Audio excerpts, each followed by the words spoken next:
కొట్టనే లేదేవడని collector చెప్తాడు, కానీ రేవంత్ రెడ్డి మాత్రం కొట్టిండ్రు అని చెప్తా ఉన్నాడు. నేను ఒక్క మాట అడుగుతున్నా, దయచేసి మీరు గుర్తుపెట్టుకోండి.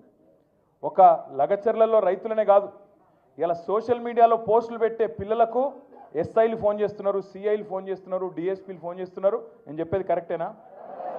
ఫోన్ చేసి బెదిరిస్తున్నారు. ఎందుకు బిడ్డ మీకు లోపల పెడతాం, కేసులు పెడతాం, లోపలేస్తాం అని మాట్లాడుతున్నారు.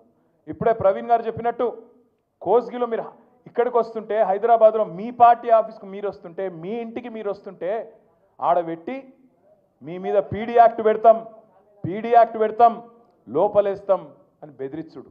దాంతోపాటు ఎల్ఎన్టీ ఎల్ఎన్టీ అనేది ఒక పెద్ద కంపెనీ, హైదరాబాద్లో మెట్రో కట్టిరు.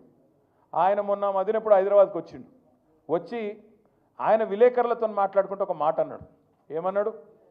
ఈ ఫ్రీ బస్సు పెట్టినాక మాది కొద్దిగా తగ్గింది గిరాకీ అన్నాడు. అంటే రేవంత్ రెడ్డి ఏమంటాడు ఎరికేనా? నూక్కుని రావని లోపల అంటాడు.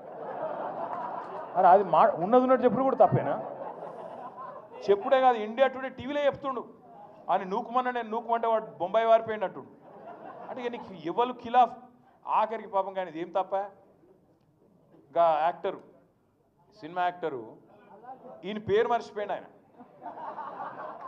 చెప్పేటప్పుడు పేరు మర్చిపోయాడు. తెలంగాణ సీఎం అని చెప్పి అడిగి చూసిండు కొద్దిగా. మనవానికి ఆయన ఎక్కడో తలిగింది.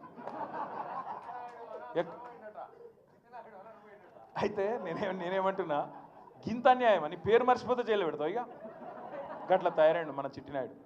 నేనేమంటున్నా, దయచేసి మీ అందరికి ఒకటే కోరుతున్నా, మీకు ఇవాళనే నాంపల్లి కోర్టులో పట్నం నరేందర్ రెడ్డి గారిది, అదేవిధంగా 27 మంది రైతులది మొత్తం నిన్న ఇవాళ వాదనలు మొత్తం అయిపోయినాయి. అన్న చెప్పింది కరెక్ట్, ఆర్ఎస్ ప్రవీణ్ అన్న. 24 రోజులు ఆడికెళ్ళి వికారాబాద్ కోర్టుకెళ్ళి ఇక్కడికి ఫైల్ రాలే. అప్పుడు మళ్ళీ పీపీ లేకుండే. మళ్ళా మన పట్నం నరేందర్ రెడ్డి భార్య శృతి, తర్వాత మన నాయకులు, మన లాయర్లు, మన లీగల్ సెల్లోళ్ళు పాపం అందరు తనలాడి ఆడ హైకోర్టులో రిజిస్ట్రార్ దగ్గర పోయి ఇట్లా ఉన్నది పరిస్థితి, 24 రోజులు అమాయకులు పాపం వాళ్ళు జైలు ఉన్నారు, ఇది అన్యాయం అంటే నిన్న ఈరోజు వాదనలు పూర్తయినాయి.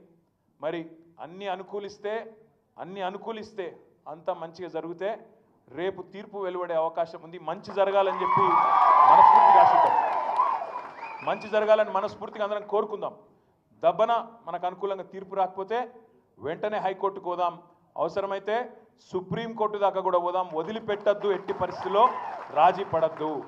ఒక్క మాట నేను మిమ్మల్ని కోరుతా ఉన్నా. మేము పోయినాం, సంగారెడ్డి జైలుకి పోయినాం, చెర్లపల్లి జైలుకి పోయినాం,